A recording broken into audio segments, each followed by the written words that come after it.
Jeff Beck redefined what an electric guitar could say. No words, just pure feeling. Robbie Coltrane had a warmth on screen that was completely his own. Nobody else could fill a room like he could. Suzanne Summers turned resilience into a second act, then a third. Whatever you thought of his show, Jerry Springer understood one thing perfectly: what America actually watches. Jimmy Buffett built an entire world out of a feeling, and millions of people never wanted to leave it. Donald Sutherland spent 6 decades making bold, strange, unforgettable choices, and cinema is richer for every one of them. There is a scene in Unforgiven, 1992, late in the film, where William Money rides into the rain-soaked town of Big Whiskey, steps off his horse, and becomes something elemental. Not a character, a force. The saloon fills with dread before a single shot is fired. It is one of the most quietly terrifying entrances in American cinema, and it was directed by, produced by, and starring the same man, Clint Eastwood. That moment, the convergence of performance, craft, and absolute creative authority, is the key that unlocks everything about who he is and why he still matters. Eastwood did not inherit that authority. He built it, slowly, over decades, by watching, waiting, and learning what most Hollywood stars never bother to learn: how a film actually works, from the inside out. Clint Eastwood Jr.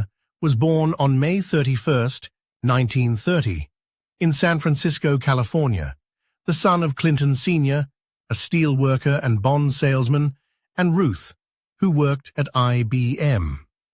The family moved constantly during the Depression years: Piedmont, Pacific Palisades, Redding, Sacramento, and Eastwood absorbed that restlessness. He was a tall, quiet kid, not a standout in school, not immediately drawn to the movies. He worked as a logger, a steel furnace stoker, a gas station attendant. He dug swimming pools. He was drafted into the Army in 1951 and stationed at Fort Ord, where a plane he was a passenger on went down in the ocean off Point Reyes. He swam to shore. That detail is not a metaphor, but it feels like one. A friend at Fort Ord nudged him toward acting. Eastwood enrolled in Los Angeles City College after his discharge on the GI Bill, studying business, but the pull of the screen was stronger. He got bit parts at Universal in the mid-1950s, a lab technician here, an uncredited soldier there, roles so small they barely registered. Universal dropped him. The conventional Hollywood machine had no use for him. What saved him was television, and specifically a show nobody thought would make anyone's career. Rawhide ran from 1959 to 1965, and Eastwood spent all of it playing Rowdy Yates, a cattle drive ramrod on CBS. It was grinding work, sometimes 48 episodes a year, and he hated much of it. But he used those years. He watched directors set up shots. He asked questions on set. He studied how scenes were constructed, why one angle worked and another didn't. How to do more with less. By the time Rawhide ended, he was not just an actor. He was a filmmaker in training. The transformation accelerated in Italy. In 1964, a low-budget Italian director named Sergio Leone was shooting a spaghetti western in Spain and couldn't get any American stars to take the job. He offered it to Eastwood. The film was A Fistful of Dollars, a loose remake of Akira Kurosawa's Yojimbo. Eastwood rewrote his own dialogue, stripped it down, removed explanations the script had given him. He understood instinctively that silence was more powerful than words, that the camera would do the work if he let it. Leone's operatic style and Eastwood's sparse interior cool were an unlikely combination that turned out to be perfect. 2 more films followed, for a few dollars more, and the good, the bad, and the ugly. And by the time they were released in the United States in the late 1960s, Eastwood was a star of a kind Hollywood hadn't quite produced before. Mythic without being theatrical, dangerous without being loud. He came back to America and moved immediately to shift the terms. Hang 'em High, in 1968, was one of the first films produced by his own production company, Malpaso, which he had founded specifically to maintain creative control. That was the wager he made at the very beginning of his Hollywood stardom. Not just to act in films, but to own them. Malpaso became the instrument of that ownership, and Eastwood has used it ever since. The films that followed in the early 1970s cemented his pop-cultural dominance and created a persona that would stick to him for decades. Dirty Harry, in 1971, gave the world Inspector Harry Callahan, a San Francisco cop who operated outside institutional rules, whose famous "Do you feel lucky, punk?" monologue became one of the most quoted lines in cinema history. The film was a commercial sensation and a critical flashpoint. Some saw it as a fascist fantasy, others as a cathartic action thriller, and the debate itself was part of its power. Eastwood was never just entertainment. He was always, whether he intended it or not, a cultural argument. Through the 1970 seconds, he worked in multiple registers simultaneously.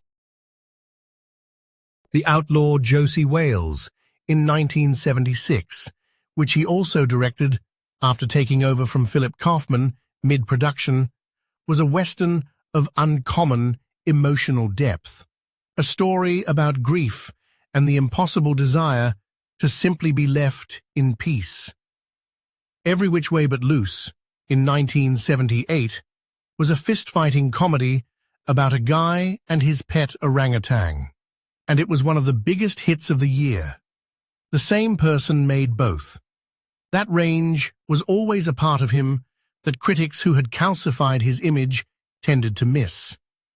His directorial career ran in parallel with his acting, and by the 1980s it was clear that the direction was where his most serious ambitions lived.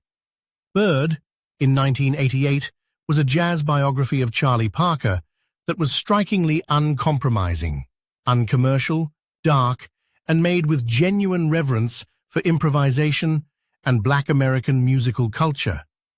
Forrest Whitaker won a BAFTA for his performance, and the film was awarded the Best Technical Achievement at Cannes. It was not the kind of film you make to please anybody. It was the kind you make because you need to. Then came Unforgiven. It is worth dwelling on it because it represents the film where every strand of his career, the Leone westerns, the Dirty Harry moral ambiguity, the studio craftsman who had been quietly watching and waiting, converged into something that would define his legacy if he had never made another film.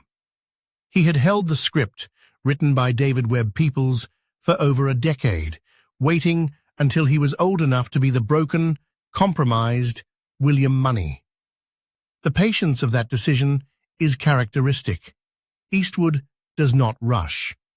Unforgiven won 4 Academy Awards, including Best Picture and Best Director. It was a Western that dismantled the mythology of the Western while being made by the man who had spent 30 years embodying that mythology. The self-awareness in that was total and deliberate. Hollywood in the 1990s and 2000s is full of actors who peaked early and directed middling films thereafter. Eastwood moved in the opposite direction. Mystic River, in 2003, was a devastating ensemble drama about childhood trauma and its long shadow, earning Sean Penn and Tim Robbins Academy Awards. Million Dollar Baby, in 2004, won Best Picture and Best Director again, his second Oscar for directing, and told a boxing story that pivoted quietly and without warning into one of the most emotionally brutal film endings of the decade. Audiences were not prepared. That was the point. Letters from Iwo Jima, in 2006, was shot almost entirely in Japanese, told from the Japanese perspective of a battle Americans had always seen from their own side, and was nominated for Best Picture. He made it simultaneously with Flags of Our Fathers, which told the American side. The ambition of making 2 films about the same battle from opposing perspectives, released in the same year, was staggering. The Japanese-language film was the better of the 2, and Eastwood knew it. Gran Torino, in 2008, felt at first like a familiar Eastwood archetype, the growling, gun-cleaning Korean War veteran confronting a changing neighborhood, and then revealed itself to be a film about the cost of that archetype, the price of violence as a solution, and the possibility of transformation, even in the very last chapter of a life. The film was a massive commercial success and connected, apparently, with something millions of people were feeling about America, about age, about the question of what a man is supposed to do with the violence inside himself. He has continued to work without any visible intention of stopping. American Sniper, in 2014, the biography of Navy SEAL Chris Kyle, was one of the highest-grossing films in Warner Brothers history. Sully, in 2016, starred Tom Hanks and told the story of Chesley Sullenberger's emergency landing on the Hudson River, a film that made a bureaucratic inquiry feel like a thriller. Richard Jewell, in 2019, was a passionate defense of a wrongly accused man, made with the moral clarity of someone who has spent a long time thinking about justice and its failures. Cry Macho, in 2021, made when he was 91 years old, was a small, unhurried film, the kind that doesn't argue for itself, that just exists quietly and confidently.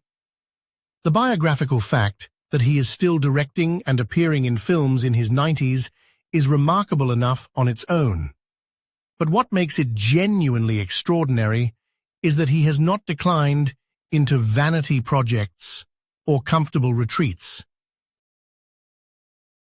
The films remain specific. They have points of view. They take positions that are sometimes uncomfortable. He famously addressed an empty chair at the 2012 Republican National Convention, an improvised piece of political theater that was mocked and debated and discussed for weeks. And his response to the criticism was essentially to shrug and keep working. He has always been politically difficult to categorize. A registered Republican who supported Barack Obama's position on Iraq withdrawal, who endorsed John McCain, and then Mitt Romney, and then briefly Donald Trump before souring on him, who has advocated for marijuana legalization and gay marriage. He is not a party. He is himself. The work ethic is the thing people closest to him always return to. He rarely does more than 1 or 2 takes. He shows up early. He does not waste time on the set. He has a horror of self-indulgence. In filmmaking, in performance, in interviews. The stripped-down, silence-first aesthetic he developed working with Leone is not just a style, it is a philosophy. Get to the point. Trust the image. Do not explain. He has also, outside the frame, shaped the cultural geography of the central coast of California. His connection to Carmel by the Sea, where he served as mayor from 1986 to 1988, running partly because local bureaucrats tried to block a business permit, is as much a part of his public identity as any film. He owns and operates the Tehama Golf Club and has long been a presence in Monterey County's civic and environmental life. He is not a person who retreats from the world. At an age when most of his contemporaries have published memoirs, accepted Lifetime Achievement Awards, and gracefully retired, Eastwood has a new film in development. He is, by his own apparent disposition, constitutionally unable to stop making things. That impulse to keep telling stories, to keep finding the right silence before the right image, is not nostalgia. It is not stubbornness. It is the same thing it was when he stripped the dialogue out of his lines in a Spanish desert in 1964, when he held onto a script for a decade until he was the right age to play its broken hero, when he made a film in Japanese because the story demanded it. It is craft. It is conviction. And it is, by every available evidence, nowhere near finished.